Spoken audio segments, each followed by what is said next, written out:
We're here in beautiful northern Oregon, right along the Washington border, hunting ducks. Inviting me on this late January hunt is my son, Matthew, who's now an Oregon resident, and he also invited Blake and Jace to join us. Well, I have no clue what I'm doing here. I just am like the pack mule. I'm doing whatever Matthew tells me to do. But when we got there, the first thing we noticed was ice, and lots of ice. It had been clear the day before, and Blake and Jace, who got here a day early, tried to scout from the highway. And based on what they saw, we thought we had a pretty good plan.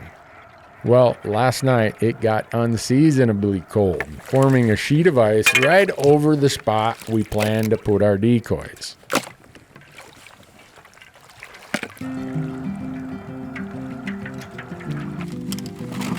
On top of that, Blake brought his dog, Tilly. But with this ice, the cold weather, and the fact that the blind is flooded up to our knees, Tilly's gonna have to stay kenneled in the truck where it's warmer. Like any hunting, when you show up, you have to expect the unexpected and just roll with it.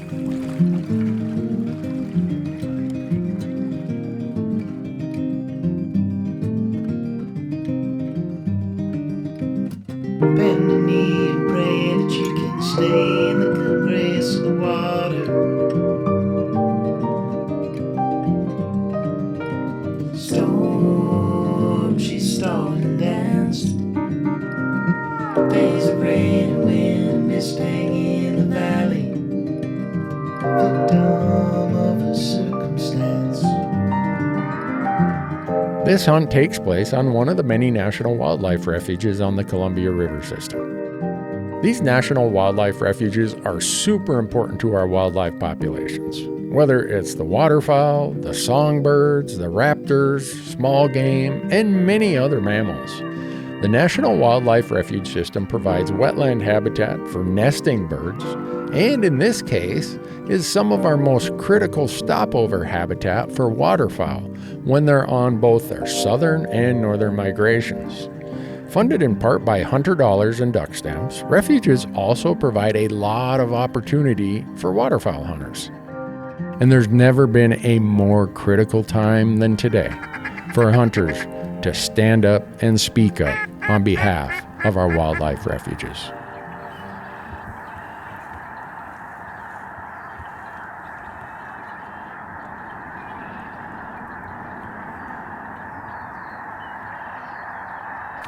Kill him.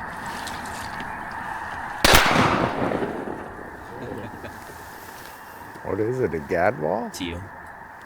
A teal? Yeah, wing teal. Glad you could ID that as a teal. I thought it was a diver coming in. Well, we'll get the duck.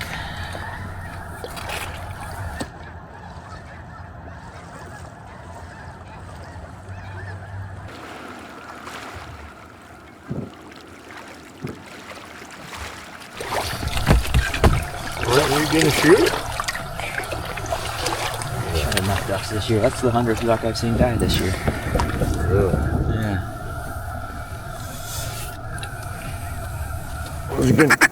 You can just stick their neck in these slots. Not with this little dude. We'll try.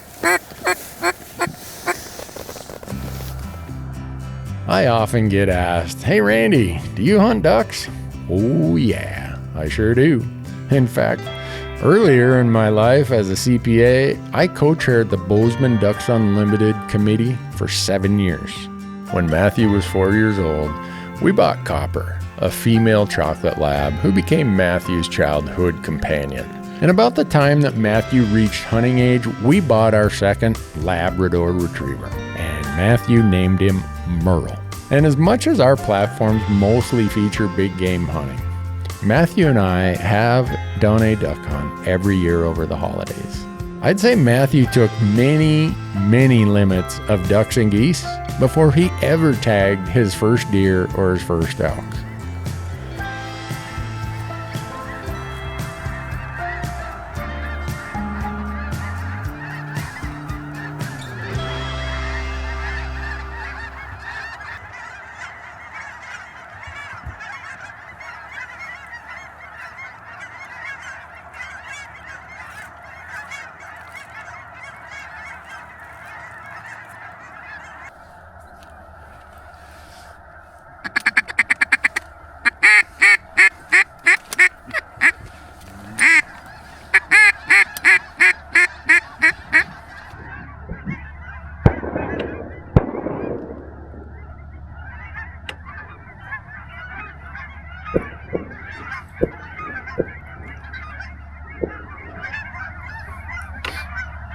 sound of conservation here.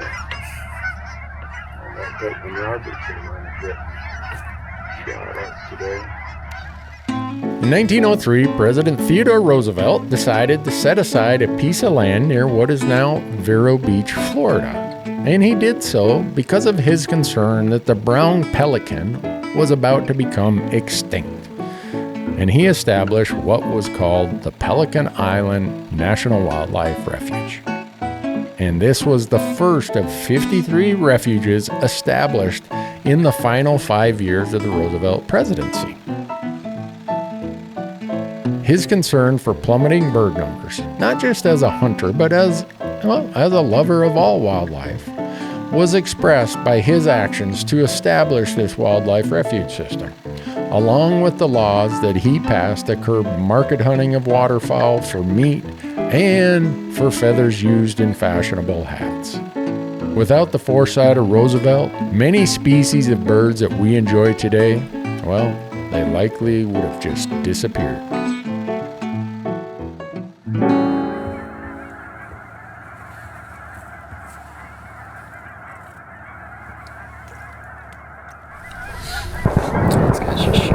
They let them get close enough and they whack those birdies there.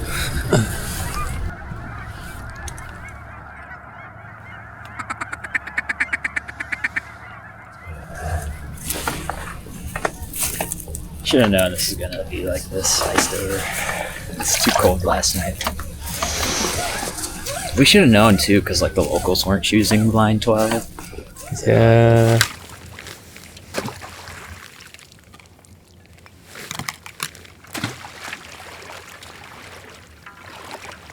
Unless you guys shot something while I was grabbing a snack. We're at what, one duck? Yeah. Oh. It's been slow, but hoping that they'll start moving once it warms up a little bit.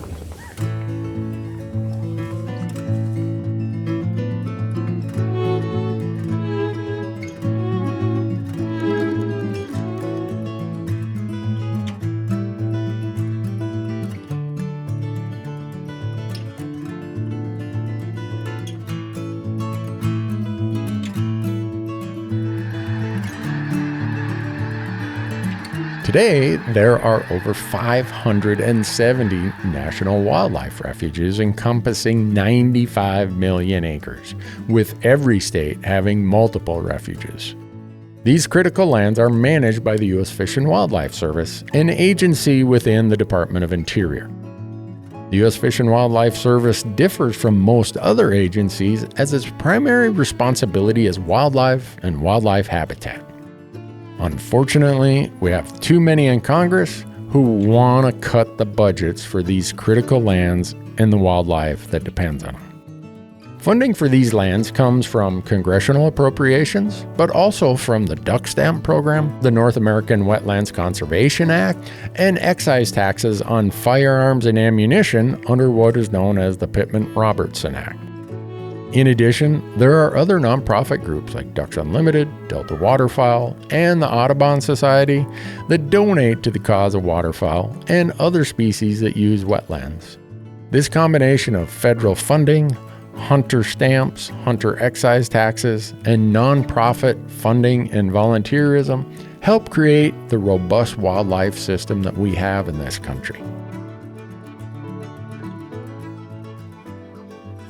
So the ducks seem to be completely ignoring us, and it looks like a big part of that is because there's a huge sheet of ice in front of us and then open water on the river. So we're going to pack up real quick and we're going to see if we can get literally anything else available that's on the river and potentially ice free.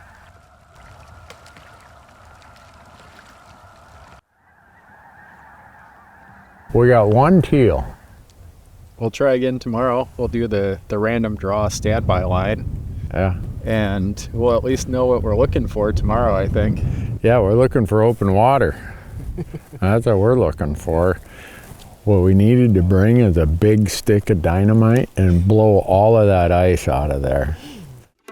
Second day, things were a bit difficult.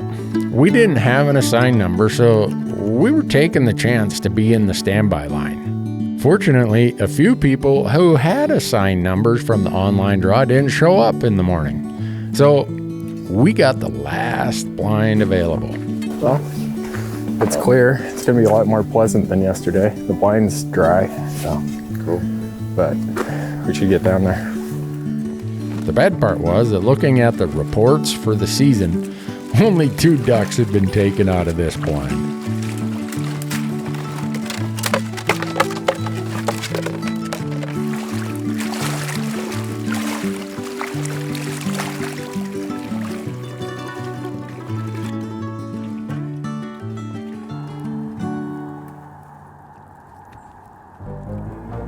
So mistakes were made. I was out there rearranging stuff and I stepped on a loose rock and I dunked myself. And it's cold out, so I'm gonna walk back to the truck. I'm gonna get warmed back up.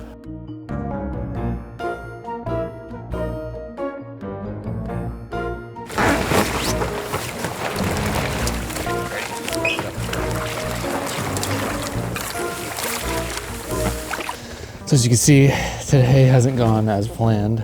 We showed up to the Refuge check station, pretty much got the last pick you can get. And so we came out to this blind that shot 2 birds all year long. We said, what the heck, we're gonna give it a go. And now we got Randy out there in an inflatable raft chasing down decoys before they go over the Columbia Dam over there somewhere. So these are the anchored, those are the runaways.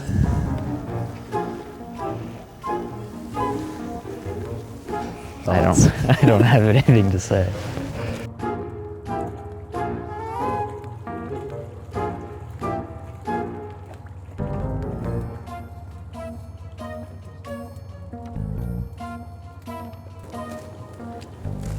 Doing that.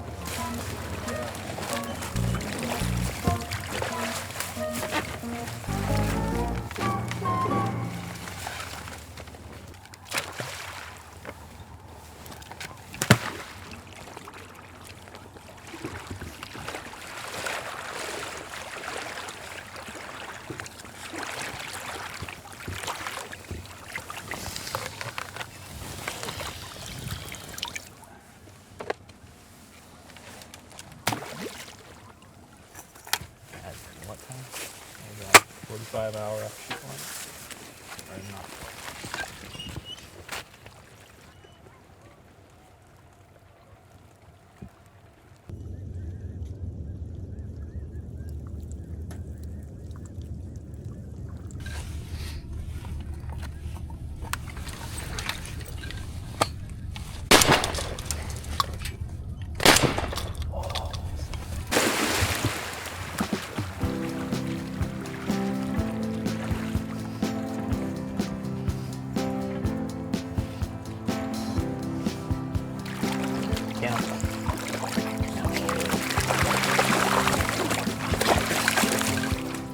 Good girl. You like kennel?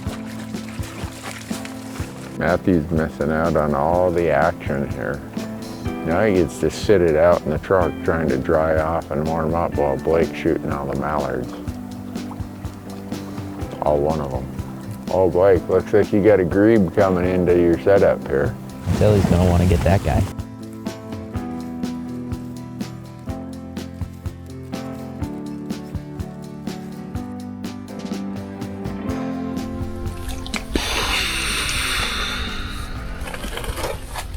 I don't like our chances at a limit. Well, with that, should we pack her up and see if we can get another blind? Yeah. With this blind pretty much a bust, Matthew and Blake made the call that we should pull the decoys and head back to the Refuge headquarters. So we're back here at the check station, and how this Refuge works is there's a line of people who get blinds in the morning, and then as people come back in, you can pick up the blinds that people have left. But we're first, and so the next really good one that comes in, we're gonna pick it and head out. But if it doesn't come back by 1 o'clock, that's just gonna be the end of the hunt. With about a minute to spare, a group from one of the top blinds checked in at headquarters, and the Refuge hunt manager looked at us and said, "You want to hunt that blind this afternoon?" You bet.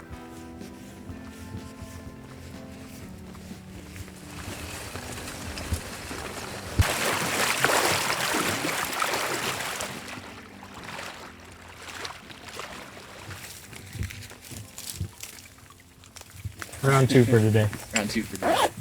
Well, we saw more flying around when we were setting up decoys than we saw the rest of the day. So True.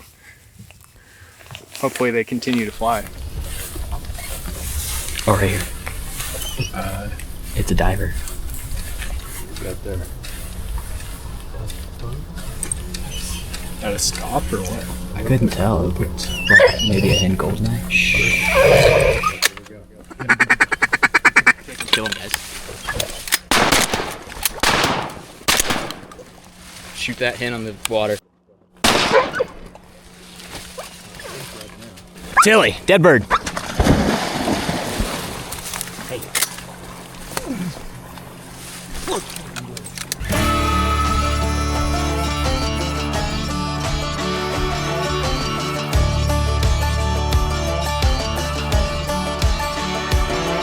Dude, I am jacked up. We spent a lot of time trying to get into a spot like this, and we dusted too.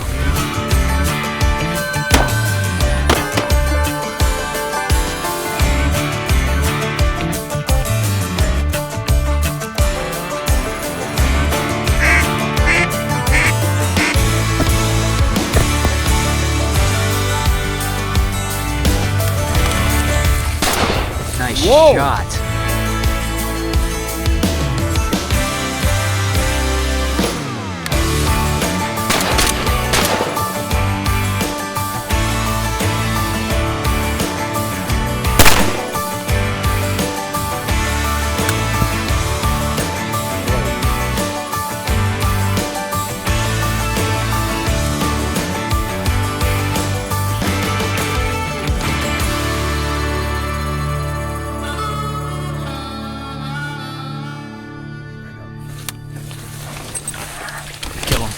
Kill them both. Shoot them, guys.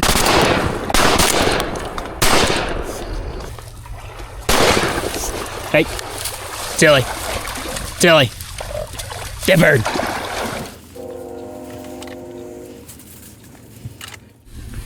Did that hen go down anywhere? No, she flew off, I thought. You guys want to call that a good hunt? All right, that's it. It's time. This hunt reminded me of how relaxing I find waterfowl hunting.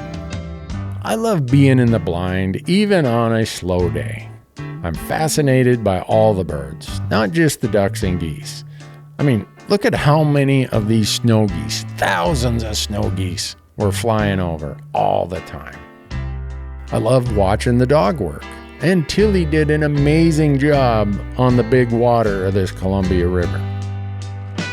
Preparing for this hunt also gave me reason to search the history of the wildlife refuges in this part of the country. This hunt was also a great time for me to spend with Matthew, Blake, and Jace, which is the most important part of a hunt for me. I had a lot of fun, so I suspect that this won't be the last waterfowl hunt that you will see on Fresh Tracks.